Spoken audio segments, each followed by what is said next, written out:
You're listening to The Globalist, first broadcast on the 19th of March 2025 on Monocle Radio. The Globalist, in association with UBS.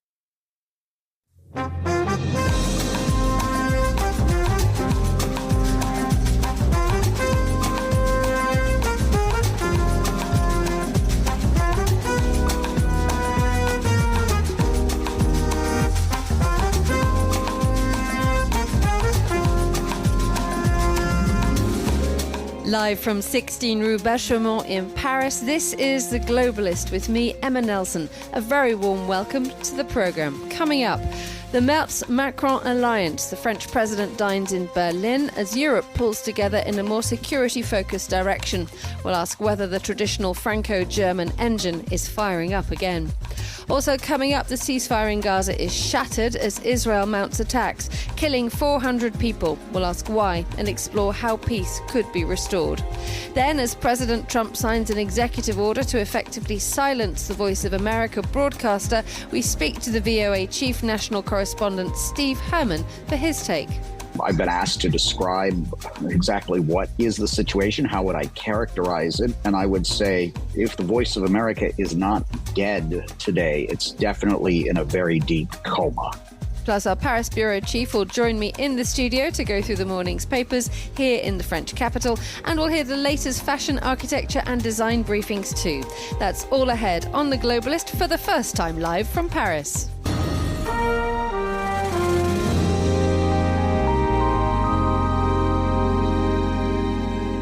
We're up and running in 16 Rue Bachaumont. We'll be getting to the main meat and drink of the news at the moment. But first, let's welcome our editorial director, Tyler Brûlé, who's literally burst through the door about 2 minutes before we came on air. Very good morning, Tyler. Bonjour, good morning. Very nice to see you. Thank you so much for inviting us into your new den. Yeah, well, your new den as well. This is everybody is welcome. We've done one broadcast here. Melissa Bell is here from CNN this morning as well. We tested this studio only a few weeks ago. The space was not quite designed up as it is today, but you were here for the premiere. It was pretty bare at the time. It's all set up now and absolutely beautiful. Delighted to be coming back. Thank you. And Emma, great to see you here because this is kind of your city. You were parked here for 2 weeks across the Olympic period as well. It's very good to be back. It's good to see the positive changes that you were hoping to happen during the Olympics in terms of sort of like better transport, better a better sense of self. Actually, Paris got a spring in its step last year. Much. Documented.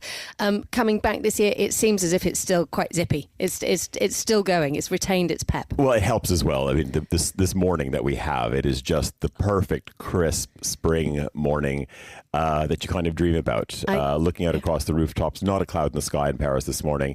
And it's true. There's you just felt this yesterday, Melissa, as well. That sense of when the city opens up, it is the end of March, and there was just this certain sort of beauty and swagger to the place. It changes everything. Cherry blossoms in bloom. The crocuses are out in the parks around Paris, and certainly a smile on people's faces. Just the attitude of the entire city changes. The terraces fill up. And it's the start of a completely different period in Paris, exactly what it is these days. We will be broadcasting live all day here from 16 Rue Bachaumont in Paris, in the second arrondissement. Pop down a very, very beautiful sort of leafy street where the pace of life just takes a very, very gentle and Parisian vibe, I would say. But let us turn now to the news. And a quick summary of some of the other headlines that we're following today. A federal judge in the US has blocked the Trump administration from taking any further steps to shut down the USAID organization, and 2 NASA astronauts who were unexpectedly stuck on the International Space Station for more than 9 months are readjusting to life on Earth after splash landing off the coast of Florida. Stay tuned to Monocle Radio throughout the day for more on these stories. But first, President Zelensky of Ukraine says infrastructure has been hit in a large-scale Russian drone attack, just hours after Vladimir Putin told Donald Trump that Moscow would stop targeting Ukrainian energy sites. President Putin also insisted a full ceasefire would only work if Ukraine's allies stopped giving Kyiv military assistance. Well, Melissa Bell, CNN's senior Paris correspondent, joins me in the studio to talk about this and also how Europe is reacting. We have so people talking about the return of the Franco-German engine starting all up. But just looking at the way that the papers are covering this morning, this conversation between Donald Trump and Vladimir Putin yesterday. Le Monde is saying, Donald Trump and Vladimir Putin's highly anticipated telephone conversation, very limited results. Absolutely. It appears to have yielded so little. And there is such disagreement, actually, over what it's yielded. This difference between the Kremlin readout of the phone call and the Washington readout of the phone call, whether this is an issue of translation or confusion. For the Russians, this is about a pause. So the idea was that they would discuss this full ceasefire. We had heard from Donald Trump on Air Force One that they'd been dividing up assets, that we'd be hearing about land, we'd be hearing about power stations, and that these had been the conversations between the various emissaries from the Russian and the American side. In the end, their talks, despite the call having lasted 2.5 hours, apparently have yielded a single thing. We've heard nothing about land. We've had nothing about what kind of power energy structures would be divided up between Moscow and Washington. What we have heard about is the potential pause in attacks on, according to the Kremlin, energy infrastructure. According to Washington readout, energy and infrastructure. And those are two very different things.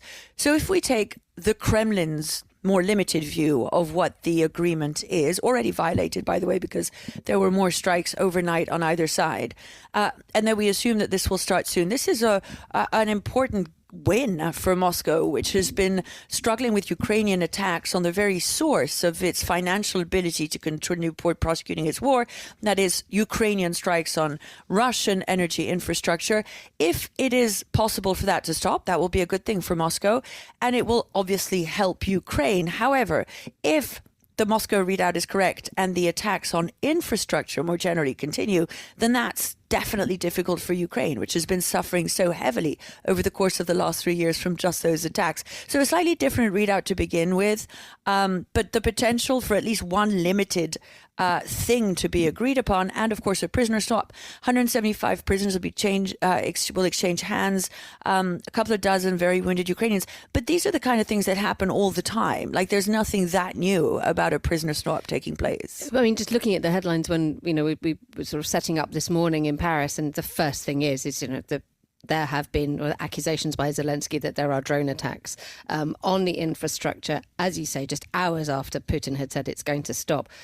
Was there any great sense of surprise that that is how Russia was going to continue to play? No, and I think it's important to note that the Russians are also accusing Ukrainians of having struck energy infrastructure in Krasnodar. So it appears the breaches have been on both sides. So even now, it's unclear if this very limited agreement will come into effect or when. Right now, we're waiting for President Zelensky to have his call with President Trump to get more about the details, and I guess the beginning of a start time for this, again, very limited concession, very limited agreement, but perhaps at least the beginning of something. What we've also learned is that Americans and Russians will return to the negotiating table in Jeddah over the course of the weekend. One assumes to continue conversations, but one is really struck by, I suppose, the meeting last night for 2.5 hours of the American position of just very quickly getting this war over, whatever it costs, and the Russian typical traditional cynicism almost in having a very slow response to requests for ceasefires and then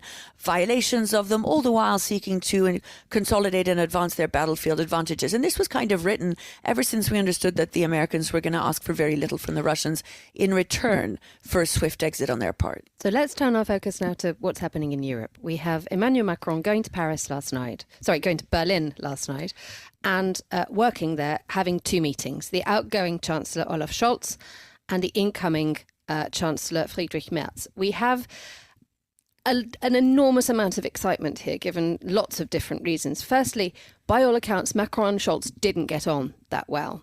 Merz and Macron seem more aligned, and there are conclusions being jumped to quite quickly that the great Franco-German engine, which has sort of sputtered over the last couple of years, could be coming back to go back to life. And of course, at a crucial time, you're quite right. There had been this froideur between Macron and Scholz. You'll remember at one point, the German Chancellor making a phone call directly to Vladimir Putin, which really irritated the French. They've never seen eye to eye. They showed a united front last night when President Macron met the outgoing Scholz. But it is, you're right, in the context of this new coalition that's likely to come in, which is likely, first of all, to be led by a Friedrich Merz that I think sounds far more determined to present this united front by Europe, to have a strong Europe, to look more directly at how Europe can sort of stand together, and a much more stable coalition. And that'll make a big difference as well to his ability to make big changes.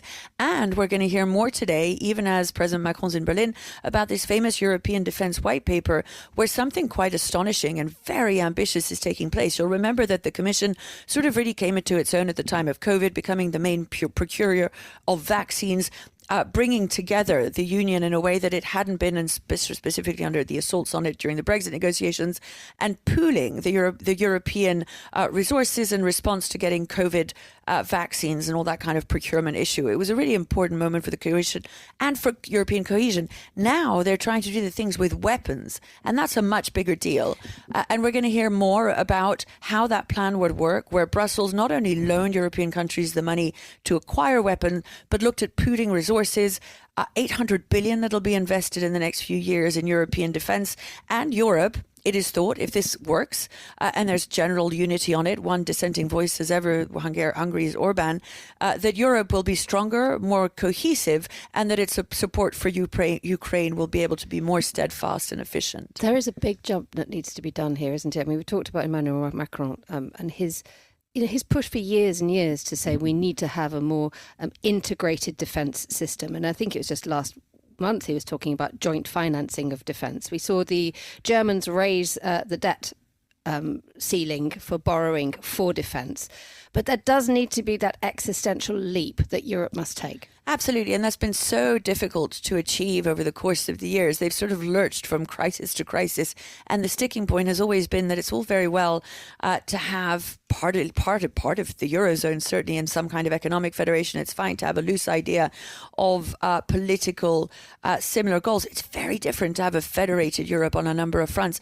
And defence has always seemed, certainly to the French and the French president, who's more federalist than many of his counterparts, a really good place to start seeking further federation. It is perhaps the sudden crisis that prevents this opportunity of finding themselves still with the Russian enemy when it comes to Ukraine, but deprived of the American ally that will force them. I think it was Jean Monnet at the very beginning who said that Europe would be constructed on the basis of his crises, and in this case he may be right. Melissa Bell, thank you so much for joining us in our news studio in Paris. You're listening to The Globalist.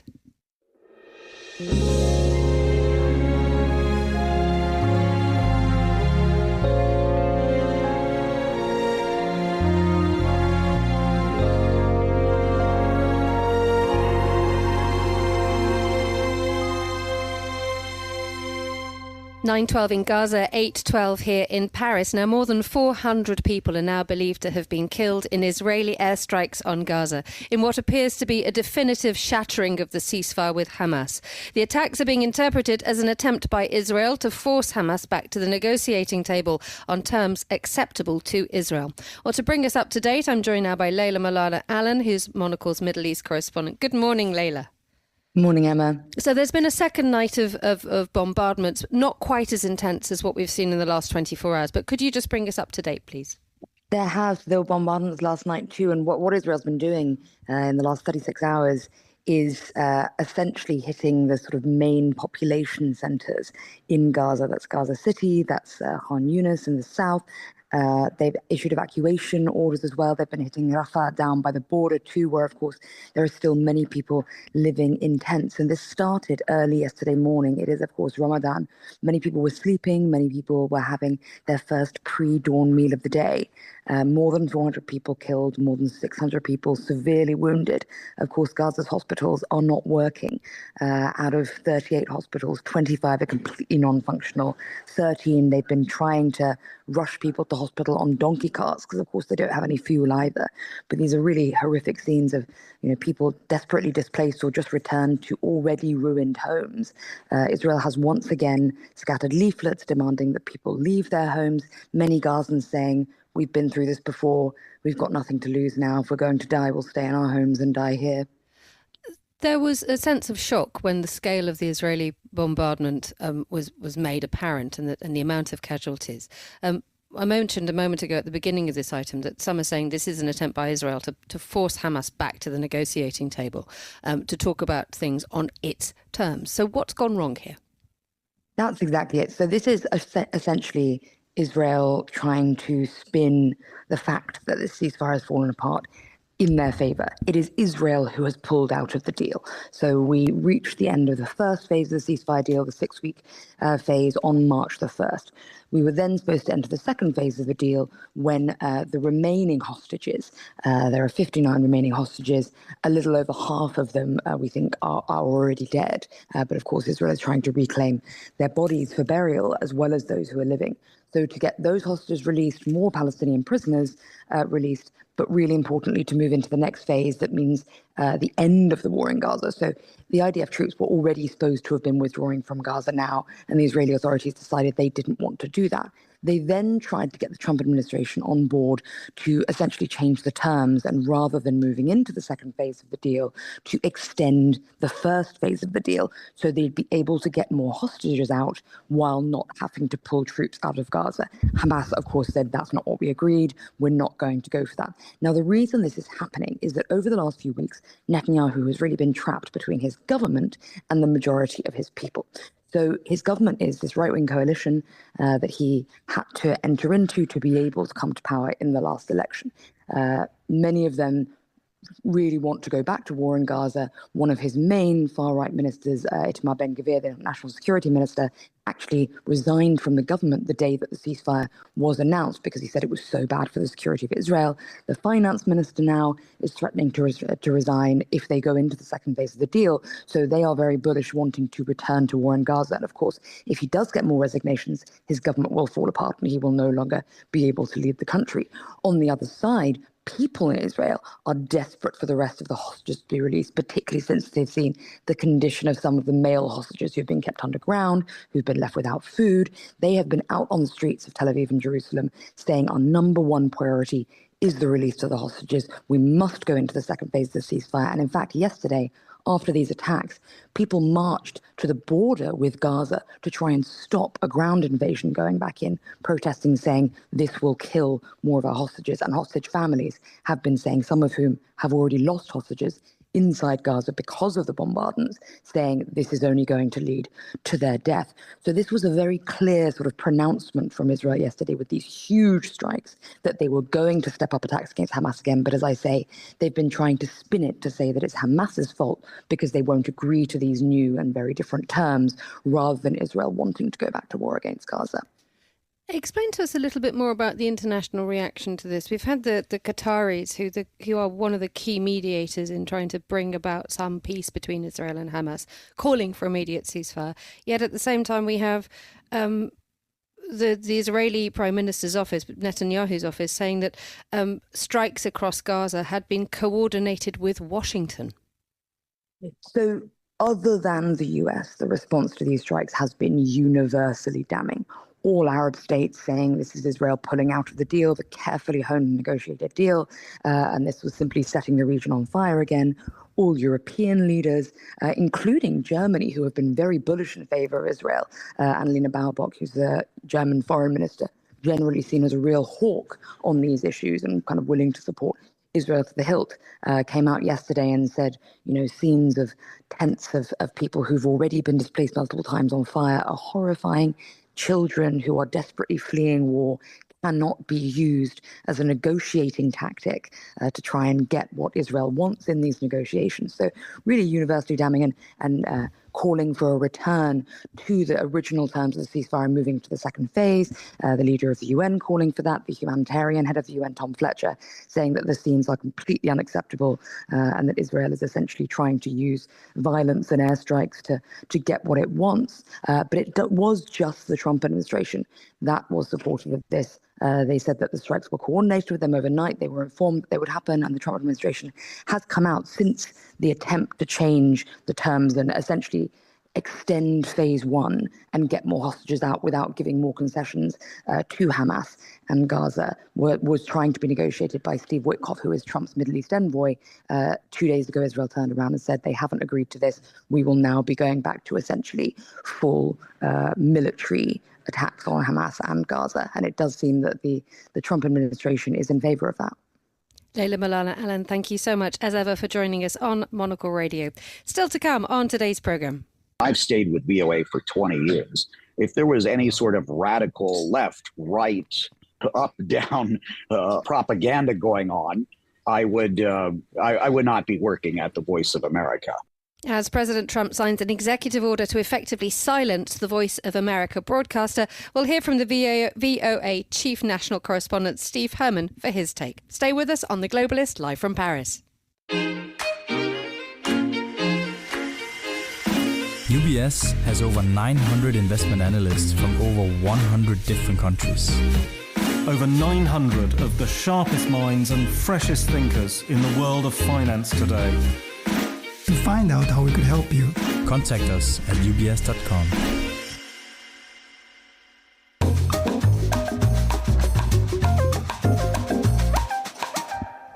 "8:20 here in Paris. Let's continue now with today's newspapers. Joining me in the studio is Monocle's Paris bureau chief Simon Bouvier. Good morning. Bonjour. Bonjour, Emma. How are things, given the fact that this is just kind of like your new nest? This has been your new office for a few months.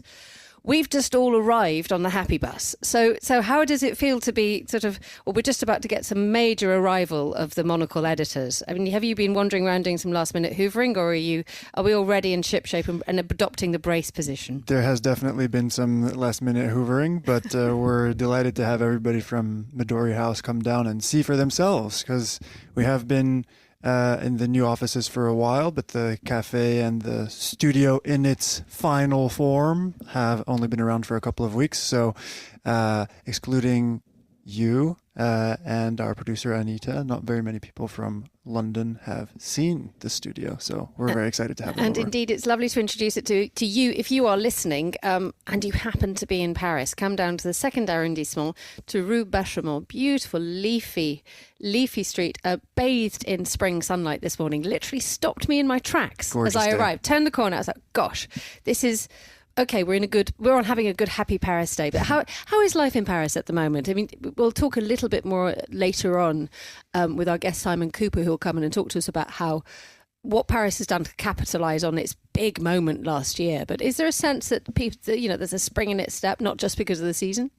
Well, I think there's been a momentum about the city for a number of years now, and it's become increasingly cosmopolitan, increasingly international. It's always been one of the most visited cities in the world, but there's a sense that there is a more and more diverse crowd from all over the world that is really kind of putting down roots here. And it's given this international flavor to a city that used to be the city where it's difficult in some neighborhoods to find somebody who speaks English. If you're trying to get your shoes in size 38 and you can't say 38, it used to be a bit complicated. No shoes for you. No shoes for you. Now that's not the case anymore.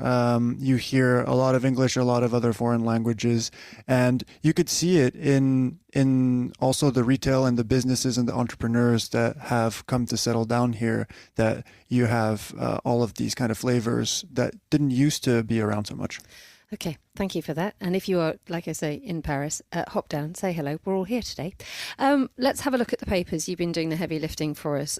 Big news out of Germany yesterday about huge news in terms of a sort of seismic shift in the way that Germany places itself internally and externally to do with defence. And Les Echos has got a very big article on it, hasn't it? That's right. The headline is, in Germany, historic green light to Friedrich Merz's budgetary bazooka. So what they're talking about, and what we've been discussing here for a while now, but has now been passed by the Bundestag and needs to be approved by the Bundesrat on Friday, but that should go through, is essentially a lifting for certain types of spending, including defense, of Germany's constitutional limits on borrowing. And the stakes, just to give you an idea, are huge. If Germany were to spend 3% of its GDP on defense, which is a number that a lot of people are throwing around. The NATO minimum is 2%. A lot of people are saying 3% is where everybody needs to be at minimum. That's 1 $1,500 billion or like $1.5 trillion over the next decade. So that would be a huge kind of paradigm shift if it goes through. And as you and Melissa were talking about earlier, I think an alignment between France and Germany on this has the potential to really carry the continent forward on common defense. How's Les Echos taking this? I mean, that it has a sort of it doesn't hold back in terms of signifying that the importance of this moment. I mean, it's not often that you have top line doesn't even have a verb in it. Journée, enormous historic day in the Bundestag. Especially because they're usually advocates for moderate public spending, because they believe that it creates obstacles to entrepreneurship, etc. They're saying this is great news, but they're also saying that France should watch out, because the Germans, just because they're now in alignment with France on this big question of European strategic autonomy, it doesn't mean that they're going to pull any punches when it comes to who comes out on top within Europe of this spending spree. They're not interested in continental champions or on spending a lot of these billions on making Leonardo in Italy bigger and better than it already is, or Dassault in France bigger and better than it already is. They want to build up their homegrown defense industry. And so even though this alignment exists, it doesn't mean that they're going to be dishing out that money outside their borders so easily. Let's move to a story which has been making the headlines extensively here in France for several weeks now, if not more than a month, which perhaps hasn't had the attention, given the fact that we've all been looking at other things. We've all been distracted. And actually, were we not in a moment of geopolitical seismic shifts, we would really be focusing on this, because this is a big problem that seems to be developing between France and Algeria. That's right. As the relationship between France and Algeria has always been one that is characterized by very close ties, because of how many people of Algerian descent and Algerian citizens live in France, because of France's colonial history with Algeria, but also of animosity because there's a tendency on both sides of the Mediterranean when there are immigration problems in France and there's a public backlash against it to blame the Algerian authorities, and vice versa in Algeria when there are issues at home, whether it comes to the growth of the economy or other things, to say France's hand is visible in all of our problems, and it's their responsibility if we're in this mess. But in this case, the tensions are kind of ratcheting up around this list of individuals that French courts have decided are dangerous individuals and should be expelled from French territory. They're all Algerian nationals, and Algeria refuses to take them back. And so this has become a huge bone of contention between Paris and Algiers. And, just yesterday, they published this updated list of 60 dangerous individuals that they kind of ordered Algeria to take back, and they said, no, we're not doing that. There hasn't been an Algerian ambassador in Paris for months now. There's a chargé d'affaires that acts as the ambassador. The French ambassador for now in Algiers is still there, but one of the retaliatory measures to Algeria's selective hearing might be for France to recall its ambassador. Just how is this being viewed in France, given the fact that all eyes are on Emmanuel Macron and his ability to try and galvanise Europe at the moment? It's very much an international story that's being told here. But for a long time, Macron has found himself in at a sticky wicket, hasn't he? With the fact that the far right have pulled him towards their side of thinking to try and keep in power. He has difficulties trying to sort of like lasso the left as well. And immigration and the relationship with the close countries to France has really become a huge, huge issue. Yeah, and even internally, I think Macron is serving his second term. He won't run for office again. But on the right, whether it's the not so moderate anymore right from Les Républicains or the far right from the Rassemblement National, this issue of these court orders to expel foreign nationals that are deemed dangerous is the political hot button. And so the Interior Minister, Bruno Retailleau, who is going to be running for president most likely in 2027, is in a tricky spot here. He's even waived the kind of threat of resigning in the face of Algiers' selective hearing, as I was saying, because he feels that if France is seen as giving away if France is seen as giving up on this issue, then his chances of facing the far right credibly are going to be very difficult in 2027. A quick glance finally at Le Parisien, which is dominated by international headlines and then sort of tucked down quite a long way away into the paper. We have the arrival of the €2 coin, which, dare I say it, in 2025 may not be the event that it could have been 2 or 3 decades ago. Nonetheless, the numismat, the coin collectors, new word, everybody, went bananas for it. Absolutely. And the reason is that it's a new collector's edition €2 coin that's minted by the Monnaie de Paris, and that features the Louvre. So the Parisien says that, for instance, one collector, Joaquin Machado, who's 64 and who has a collection of over 400 coins, came all the way from Portugal, and he arrived at 1 o'clock in the morning to try and get his hands on this. Hang on, little question. Aren't they just about to completely redo the Louvre? The director has raised the alarm about the alarming amount of money that is necessary to get the whole museum back up to snuff. There's a whole discussion about how that money might be raised. There are grand plans to create a separate facility for the Mona Lisa, etc. But we'll have to see if the money comes through on that. Because obviously they'll need a couple of €2 coins to try and sort it. But I'm just wondering whether the design they've got on the coin now is actually going to be relevant by the time the Louvre is redone. We'll see. Thank you very much indeed, Simon Bouvier, for joining us in the studio. The time here in Paris is 8:31 a.m. You're listening to The Globalist with me, Emma Nelson, coming to you live from 16 Rue Bachaumont. A quick look now at the rest of today's headlines. President Zelensky of Ukraine says infrastructure has been hit in a large-scale Russian drone attack, hours after Vladimir Putin told Donald Trump that Moscow would stop targeting Ukrainian energy sites. President Putin also insisted a full ceasefire would only work if Ukraine's allies stopped giving Kyiv military assistance. More US strikes have targeted areas in Yemen, including Sana'a, the capital. The US launched a wave of strikes in areas controlled by the Houthi rebels. The Houthis have said they will resume attacks on Red Sea shipping to support Palestinians in Gaza. A federal judge in the US has blocked the Trump administration for taking any further steps to shut down USAID. Judge Theodore Chuang said the efforts by Trump ally Elon Musk's Department for Government Efficiency, or DOGE, to close the aid agency likely violated the US Constitution in multiple ways.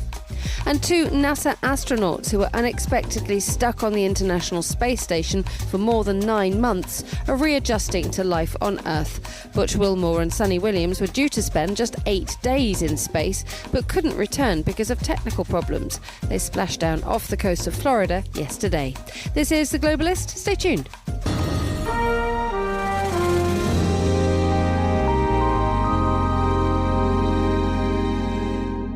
We take a look now at some of the other headlines that we're following here at Monocle. Here's a Paris-based fashion journalist, Rachel Bouvier, on the US debut of the luxury French department store Printemps in New York later this week. Renowned French department store Printemps will open its first US outpost in New York on Friday, just in time for spring in the city. And the promise is that this isn't just another Bergdorf Goodman. We plan to pioneer a new format of experiential retail, says the company's CEO, Jean-Marc Belèche. It won't include any luxury shop-in-shops or branded beauty counters. Instead, Printemps will own the products for sale, meaning they can merchandise across brands and price points, something most multi-brand retailers cannot do. This capacity for curation, which includes many new to the US French brands, as well as 5 food and beverage concepts, suggests the department store will be as much a hospitality destination as a shopping center. Architect Laura Gonzalez has reimagined the space, housed in Lower Manhattan's Art Deco 1 Wall Street, as a vibrant Parisian fever dream made resplendent by Art Nouveau frescoes and a landmarked 1931 lobby-cum-shoe salon. Printemps is opening against the backdrop of a luxury slowdown and the closure of many department stores, but the French powerhouse believes it might be able to revive the model.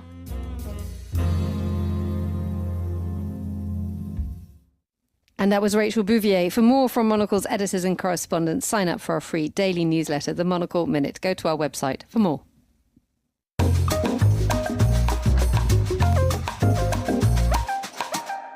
Paris is a great place of change, and on a huge scale, Paris's metro system is having great things done.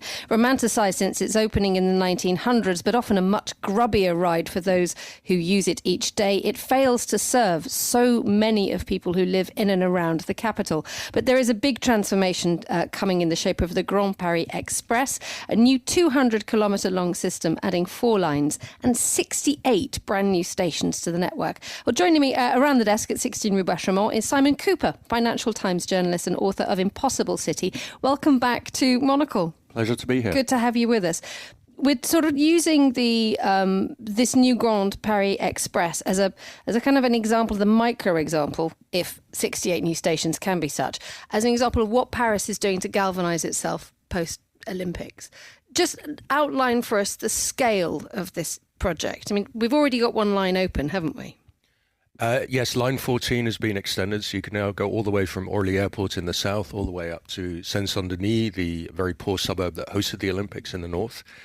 And so that's several stations that change people's lives. You know, it can shorten your commute by half an hour each way.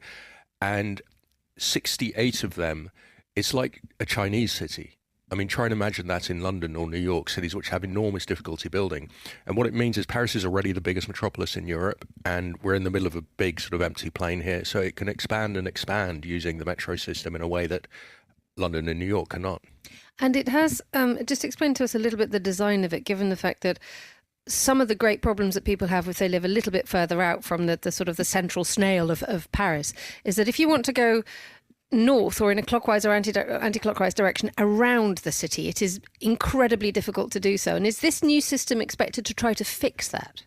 Yeah, so Paris, the city itself, the city people think of is only 2.5 million people, is where we are now. It's the kind of beautiful city built by Haussmann, but it's quite small.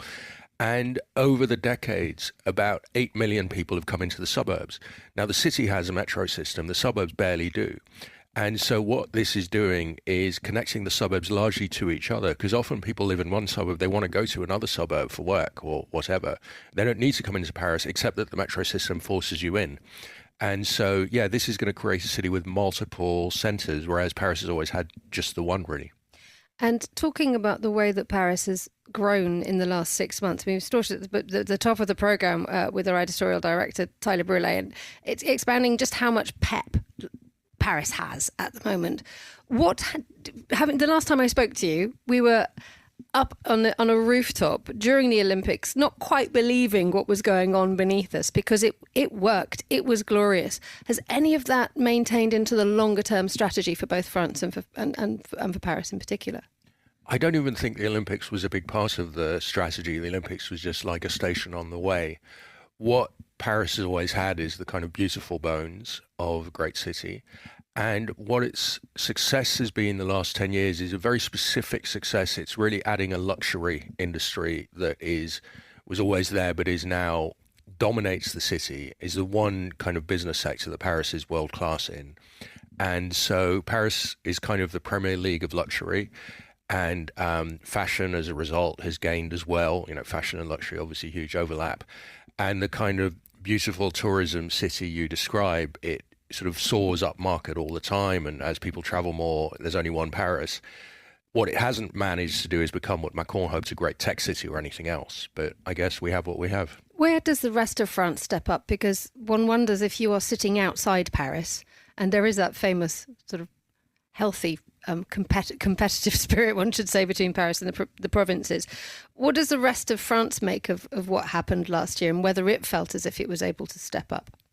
I mean, there was some complaints that it wasn't a French Olympics, it was the Paris Olympics. Paris just gets bigger and bigger, and Paris has always sucked in provincial talent, from Balzac to Macron, and that has always caused resentment from the provinces. Paris is now the size, Greater Paris, of the next 14 French cities put together. So really there is only Paris, even more so than in the past. But France has, unlike the UK, France has a lot of successful second cities. So places like Toulouse, Bordeaux, Lyon, Strasbourg, these are all thriving cities in a very small way.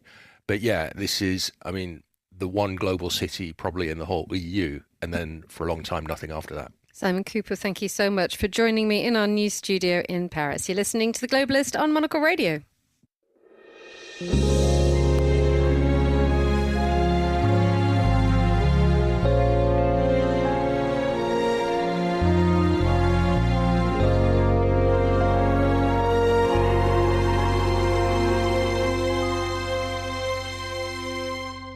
Donald Trump has signed an executive order which will effectively silence Voice of America, claiming it was broadcasting left-leaning anti-American propaganda.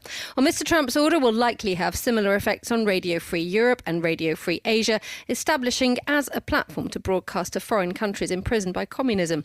Well, Monocle's executive editor, Chris Lord, heard from Steve Herman, chief national correspondent of Voice of America, about his views on the order. Everyone at the Voice of America is essentially suspended, was given a notice over the weekend that they are on indefinite leave with pay.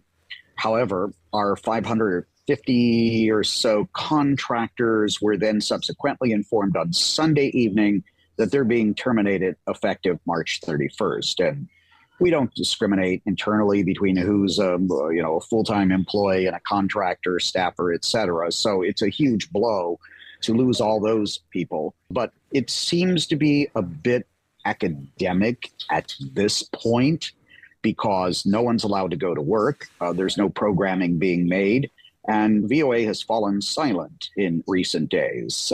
I've been asked to describe exactly what is the situation, how would I characterize it? And I would say, if the Voice of America is not dead today, it's definitely in a very deep coma.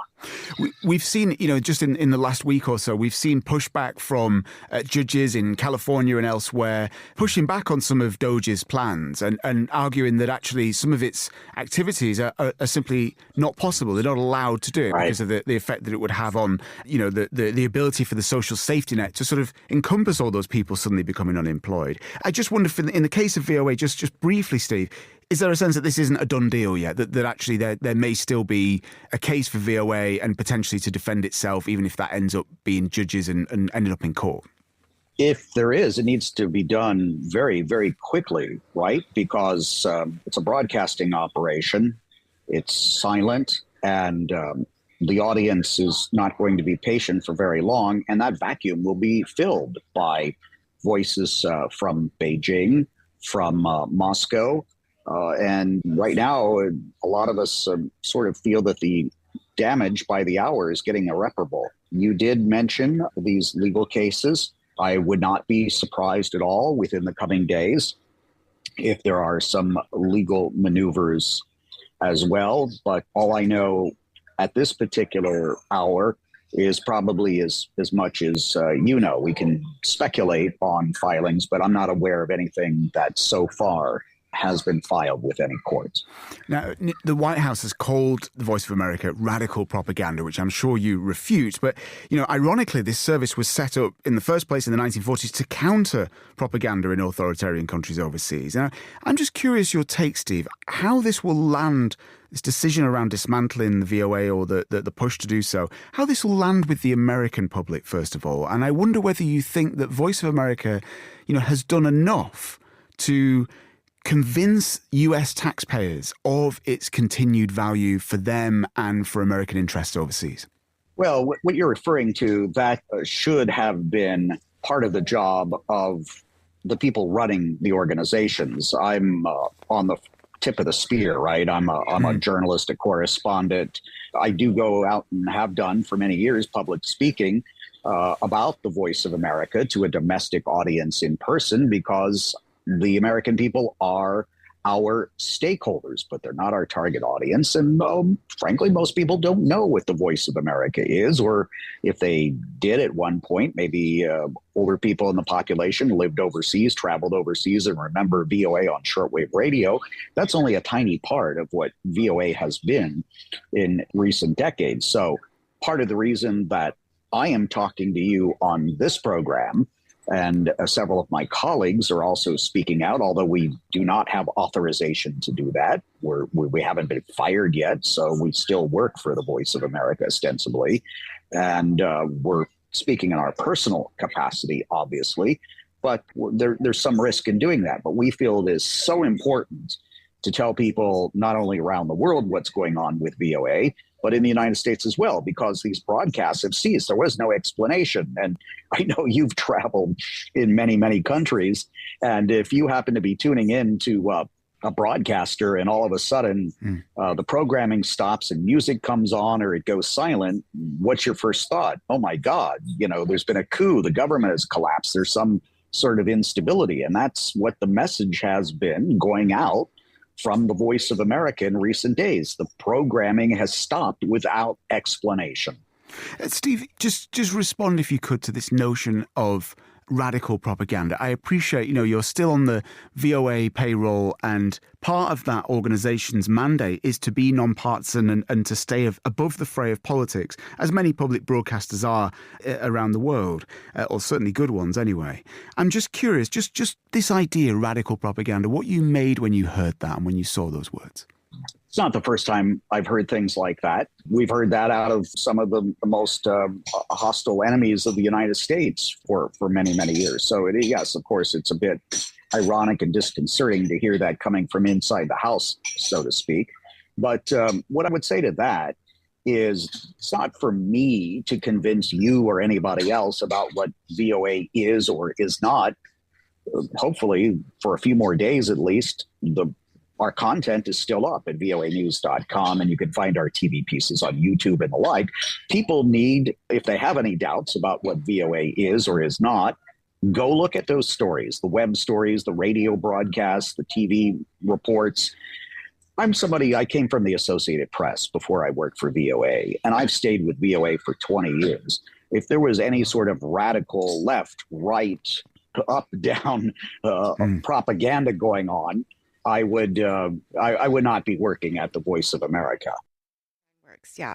So, and that was Chris Lord in conversation with Steve Herman there. You're listening to Monocle Radio.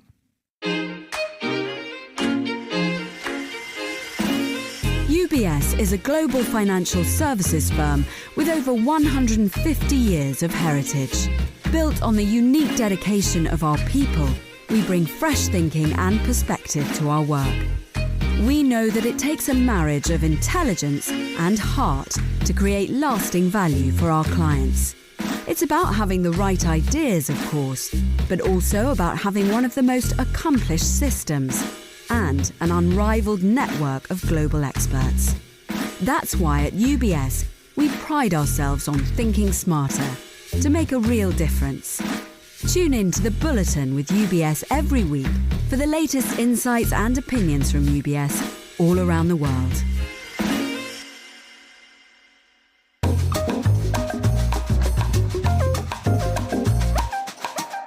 8:48 here in Paris. Let's talk the latest in design from Samantha Tsay, the design journalist who joins us now from our Rue Bachaumont studio. A very good morning to you, Sam. Welcome back. Good morning. To Monocle's. Thank you for having me. A pleasure. Thank you for coming. Welcome to our new outpost here in the French capital.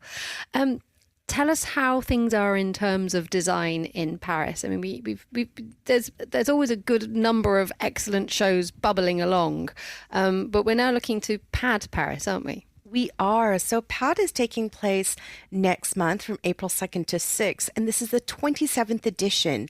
Now, this year, there's going to be more than 70 galleries, both French and international, that will be showcasing across furniture, jewelry, and decorative arts. So this is really exciting because actually what I'm really excited about is the jury this year, which is going to be led by Laura Gonzalez and Jacques Grange. So, you know, the jury members, they definitely, they make up a great selection of people, and they're going to be voting on 3 prizes, which happen every series. It's the Stand Prize, the Contemporary Design Prize, and the Historical Design Prize. And this year, the jury members include India Moldavi, Caroline Sarkozy, the interior designer, Leia Stvez, founder of the online retailer The Globalist, and Alexandre de Batek of Bureau Batek, of course, who has produced multiple shows and multiple exhibitions. So I'm really excited to see, when they come together, who they're going to pick. Some of the highlights from the exhibitors will include Gallery Downtown Plus, who is showcasing works from Italian designer Andrea Branzi, as well as Pradier Jonot, who will be making its sophomore outing at Paris. So that's going to be really exciting, as well as, a lot of French galleries dedicated to radical designs of the 1980s, including Remix. And just placing this in a bit more of context, the Paris has always enjoyed a design heritage. We're seeing, just recently, I think it was Matter and Shape, sprung into life in the French capital. Absolutely incredible. Explain how Paris is, or France more generally, is trying to reposition itself, or indeed position itself globally, because there's always that massive Milan-shaped magnet that takes design. Where does Paris find its niche? Well, I think what's really interesting about the Paris design scene is, for a long time, historically it's been very strong. But of course, other cities have come in and really taken the crown. It happens to be, Pad Paris is a much smaller fair, but it's a much more curated fair, and it's more centrally located. So what is interesting about that is we do have smaller international galleries coming. To be able to put a show in London or Milan is definitely a really big commitment. But in Paris, you get a different audienceship. You have an audienceship that is used to, beautiful things, beautiful architecture coming through to see what they have. And the everyday sensibility of Parisian life is something that always strikes you when you come here. Mm-hmm. You go to a Parisian flat and you know that it has been extremely well thought out. One never gets the impression that this is a city of transients, that you have apartments that even if you're only in there for 10 minutes, you have absolutely thought out. And people do really live design very elegantly, don't they? Absolutely. I think that's built into the French DNA here. Everything from the gorgeous architecture that's historic, but also ever-changing, as well as, the markets, the flea markets, the vintage markets, the galleries. It has a very long history and a very strong history of design here. And people's homes are where it, like you said, doesn't matter if it's 10 minutes or 10 years. It feels very lived in. It feels very, very much well thought out. And we have, new designers. I'm just thinking now of the architect and designer Aline Asmar-Daman. There are new collectible items of furniture, a whole series that's being debuted. Yes, there are. So Aline Asmar-Daman, she's going to unveil new works at Rosanna Orlandi during Milan Design Week. So she's a Paris-based architect and designer, and she will be debuting 3 new collections at Rosanna Orlandi, which will include collectible furniture, functional design, and sculpture, as well as a circular seating series. Samantha Say, thank you so much for joining us in the studio. You're listening to The Globalist live from Paris on Monocle Radio.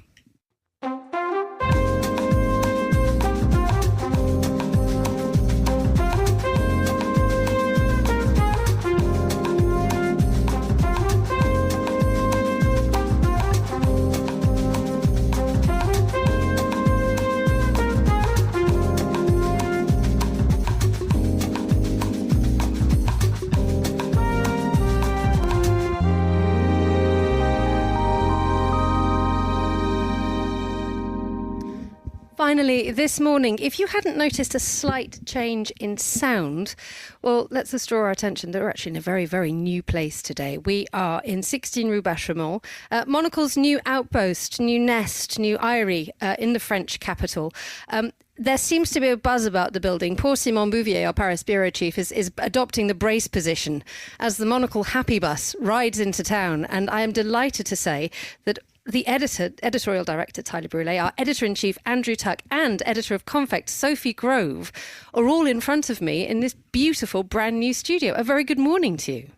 Good morning. Good morning again. Welcome back, Tyler. You were here at the top of the shop. This is a super new outpost, isn't it? Can I briefly ask you what it was about, why we are here? Just explain to me, what's Monocle doing right here, setting up putting deep roots down really quickly. Yeah, well, Emma, this goes back to, of course, when you were at Maison Alliance when we were here this summer. That was the moment when we actually signed the lease on the space. This is that moment that we'd sort of been looking around Paris. And of course, you know that the Parisians have an opinion or two about what is the right neighborhood to be in. Sophie, you used to live here. We had so many people lobbying for the 6th. They said, you could only be in the 6th. You cannot be anywhere else. You have to be in Saint-Germain. That's where Monocle lives. And it's always amazing how people have these sort of opinions about where we should be. And then others are like, no, you can, listen, if you wanted just to function and do business, you could only be in the 1st. Now, we're in the 2nd. We are, I would say, everyone said this is sort of a great sort of thoroughfare between getting from the 1st over to the Marais. We're in the Sentier district, and it is a crossroads. It is an area which is reinventing, and it has that great mix. I mean, Andrew, you know, when we look at sort of neighborhoods like this, there's residential, there are schools nearby. Of course, there is a life Monday to Friday. It takes on a different life at the weekend, and I think we always like to surprise people a little bit. What's great, Emma, is you walk out here, and as Tyler's saying, there's a nice rhythm to the street. There's plenty of places to sit. People are cycling. You and me snuck off for dinner with another one of our colleagues last night, and I think we were both overwhelmed by just like every brasserie and bar you went past was somewhere that looked enticing, was busy, super busy, and full of every generation. And I think that the mix of people in this neighborhood, when we were first setting up the shop, I came here with Tyler and we just stood outside. We were looking at the frontage, and people kept on saying, "Oh, are you opening? I know Monocle. I'm in the music industry. I'm in finance. I live just around the corner." So it's that nice mix of a thriving business and a residential neighbourhood. And Sophie, just looking at the shop fronts that we've got in Rue Bachaumont and this sense that Andrew and I were really struck by how traditional this little corner of town is, that you have the traditional brasseries, yet at the same time you see the way that Paris evolves is generally quite slow and quite gentle. I mean, we just look across the road and Rouge is there. You know, a brand that's been around for 5-6 years, very much a sort of a fresh brand internationally speaking. But there's lots of shops like this which are demonstrating that Paris, as it grows on its own terms, doesn't it? Exactly. I mean, I love the fact that you can go to these little consoles and just buy the kind of knobs and, you know, little kind of brushes. And you see everybody buying their chopped wood to carry up, 5 flights of stairs around here. And I really love that mix. And I used to live on the left bank, and it was very dreamy, and it was lovely, kind of that intelligentsia, that feel. But then actually we gravitated, all my guests that used to come from London would gravitate here. I remember waiting. It's a bit of an eyewear hotspot, actually. And I remember them waiting to catch their flights and trains back to Gare du Nord, and waiting for their spectacles just across the street. So it was always a hub, even 6-7 years ago when I was here. I wear upholstery and good tassels as well. Tyler, we've got a bare minute in which you can explain what's happening in Paris today. Well, today it's a very busy day, so we're welcoming much of Paris's journalism and editorial scene. So this is a bit of just meeting our neighbors, meeting our peer set as well, and then of course the big sort of the grand reveal is this evening. So from 7:00 we're then of course inviting in friends, partners, and of course people who are in our broader network in terms of correspondents and everyone else. And it's going to be, I think, quite a bash. And the weather, as we were saying at the top of the show, absolutely gorgeous today. And I think it's going to rather spill out on the street. And what I like about the street as well, there are still cars allowed. You can still come down in a taxi. You can't sort of roar down in a normal car. But there is that lovely mix of it is pedestrian. There's a lot of bicycles.